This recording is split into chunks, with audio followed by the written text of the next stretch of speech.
into questioning their own recollections of reality.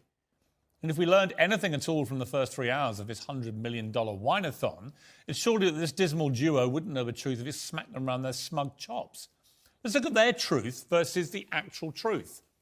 Meghan moans that royal advisors forced her to uninvite her dear niece, Ashley, from the wedding, the only member of her family that she seemed to be still talking to. How do we explain that this half-sister isn't invited to the wedding, but that the half-sister's daughter is? And so, with Ashley, the guidance at the time was to not have her come to our wedding. Yeah, that was a lie. Impeccably placed royal sources told the Sunday Times no such guidance was ever given. And that was supposed to be the show's big example of how Meghan really cares very deeply about her family. So deeply that only one member of that family was at the wedding, her mother. Not even her favourite little niece, Ashley. Meghan also sees she got no advice on royal protocol, forcing her to learn how to be a princess all on her own.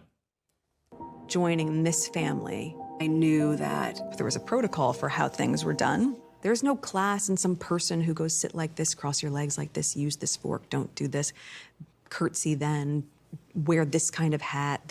Doesn't happen. Another lie. And by the way, Meghan, if you don't like me calling you a liar, just sue me and we'll go through all this in court. The Sunday Times discovered she was actually handed a 30-point dossier, studiously researched, brimming with information and contacts. Meghan later simpers that she never wore bright colours to show respect, because she's all about respect. So I was like, well, what's a colour that they'll probably never wear? Camel, beige, white. So I wore a lot of muted tones, but it also was so I could just blend in. Like, I'm not trying to stand out here. No, the last thing Meghan Markle would ever want to do is stand out. But it's all another lie. Photos taken by the evil, bigoted British press show her wearing pretty much every colour in the rainbow. The show opens with the claim that the royal family declined to comment on the series. That's another lie. The palace says it received one email from an unknown company, and attempts to verify it were flatly ignored. Even the story of their romance and engagement turns out to have been a series of whoppers. They told the BBC in 2017 they were set up by a mutual friend on a blind date. They told Netflix they met on Instagram. And what about Harry's modest proposal in their humble cottage kitchen? It happened a few weeks ago, earlier this month, here at our cottage. Just a standard, typical night for us. It's a cosy night. What were we doing? Just roasting chicken and roasting having... chicken, trying to roast chicken. Trying to roast a chicken. And it was just an amazing surprise. It was so sweet. An amazing surprise. It was so sweet. Well, according to Netflix, which is their show, it was actually a candlelit extravaganza in their walled garden. And Meghan was so amazingly surprised, she managed to figure out what was happening and tell her friend about it before Harry even popped the question.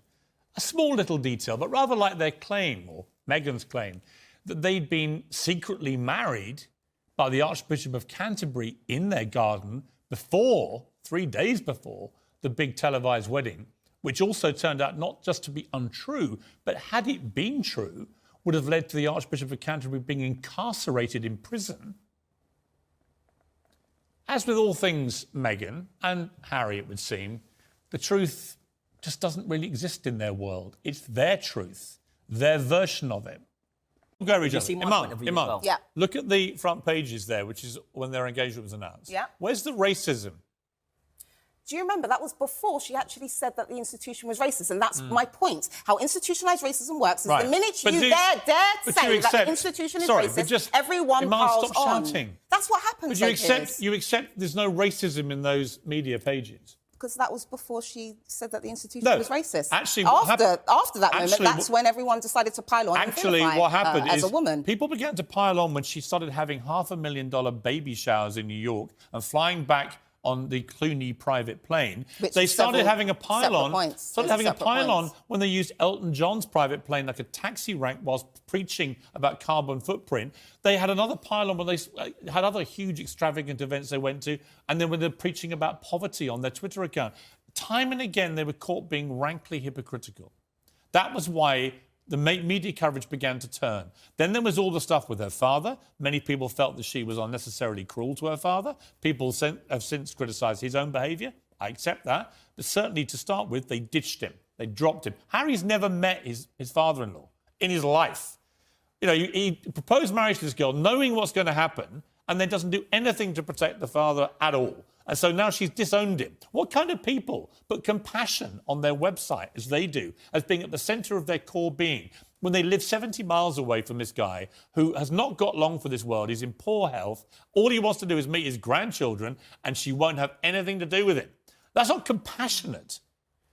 And also the hypocrisy and the lies are not what I think are decent values in people.